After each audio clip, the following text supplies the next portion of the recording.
Donc, l'une des astuces préférées de tout crafter digne de ce nom, c'est de trouver du matériel de qualité pour cheap. 7 $ pour la quantité de tissu d'un Lee Queen. On adore. Donc, tout d'abord, est-ce qu'on peut parler de ces beautés?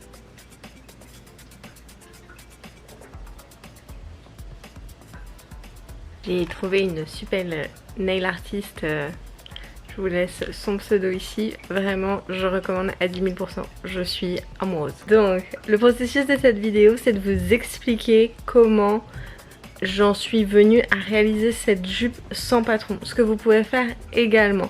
Je pense que ce prototype, il peut être aussi dérivé pour faire des vêtements qu'on porte, pas juste du cosplay. Mais libre à vous. Pourquoi je réalisais ce cosplay? C'est parce que je participais à la Otakuton cette année, qui est donc l'édition était juste là. D'ailleurs, c'était vraiment drôle. Je faisais des petits coucous aux autres Mao durant la convention, c'était bien trop mignon. Si jamais vous avez des questions, n'hésitez pas à me les laisser en commentaire que je puisse vous revenir avec peut-être un peu plus de détails sur le processus de création en lui-même. Mais je vais commencer par séparer la partie haute pour faire la ceinture plus tard depuis le drap. Dans les prochaines secondes, vous allez voir le calcul du rayon pour réaliser votre propre jupe.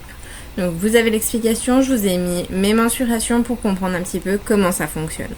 Plié en 4, c'est dans le pli qu'on va venir tracer la longueur de notre rayon.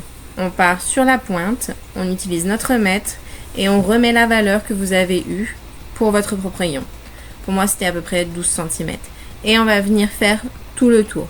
Ça va être pour l'entrée de vos hanches et on viendra couper par la suite.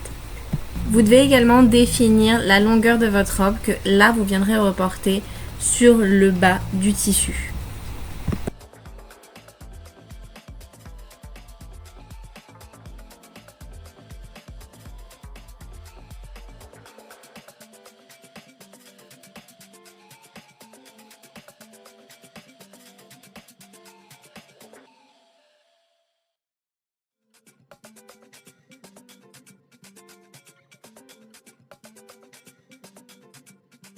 Vous avez donc maintenant une jupe sans raccord. Si vous voulez, à cette étape, vous avez juste besoin de rajouter une ceinture et c'est terminé. Si tu utilises aussi du matériel ressourcé, ton découpe-fil va être vraiment important pour redéfinir le projet avec tes mesures.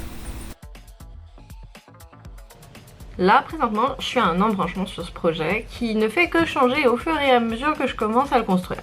J'essaye de faire en sorte que ce soit pas juste un élément que je vais porter une fois. Parce que l'orientation vers laquelle je suis partie pour créer la jupe peut pas être au plus facile. On découle les pièces, il n'y a pas besoin de faire de couture, de jointure sur la robe, juste faire le rabat pour faire quelque chose de propre. Et ensuite, c'est l'installation de la ceinture en tant que telle. Et c'est là en fait où je me questionne encore. On vient me poser la question si je devrais pas faire une fermeture éclair en fait, une fermeture invisible dans le dos.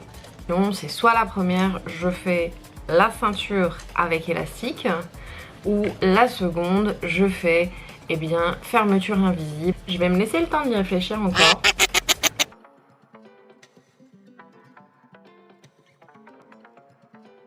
Un petit tip pour les aspects arrondis au niveau de notre roulet. Moi, je suis venue faire une fois sans serrer mon fil. J'ai fait tout le tour de ma jupe. Ensuite, j'utilise mon fer pour venir rabattre le tissu sur le fil. Et je referai un deuxième repli par la suite, ce qui permettra d'avoir un résultat propre et net. Je vous l'accorde, c'est un petit peu plus long, mais après, tout dépend de ce que vous voulez.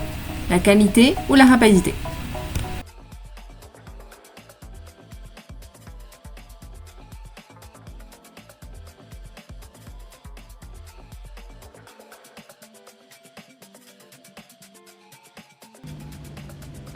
Ce projet, il fait que changer.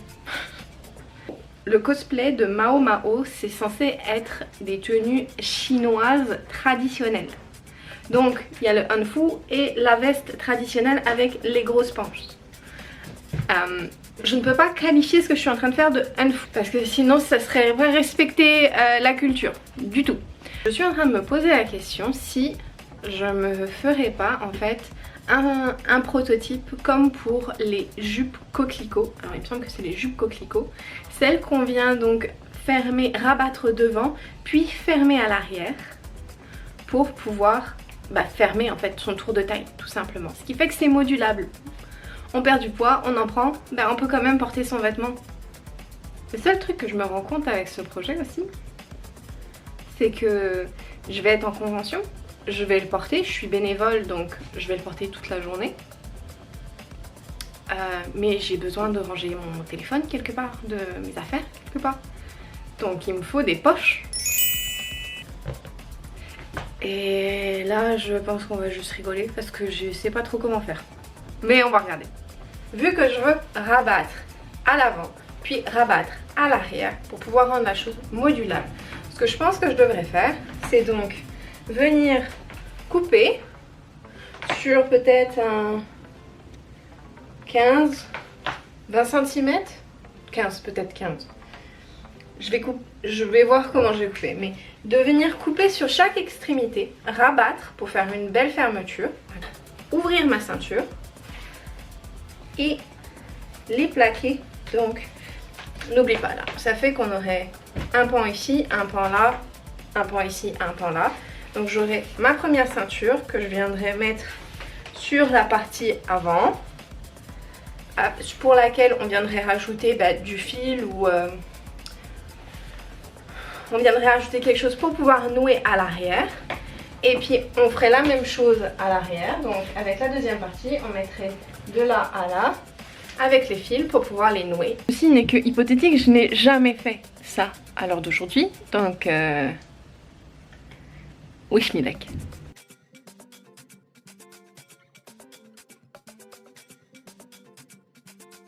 En train de monter la ceinture. Je fais les ouvertures sur les côtés. Je suis venue replier pour faire une belle finition. Partie arrière, je suis venue installer deux poches. La poche, la jupe, la ceinture. J'ai fait des petites sangles que je vais venir incorporer dans la ceinture, ce qui va me permettre de pouvoir nouer la jupe autour de ma taille.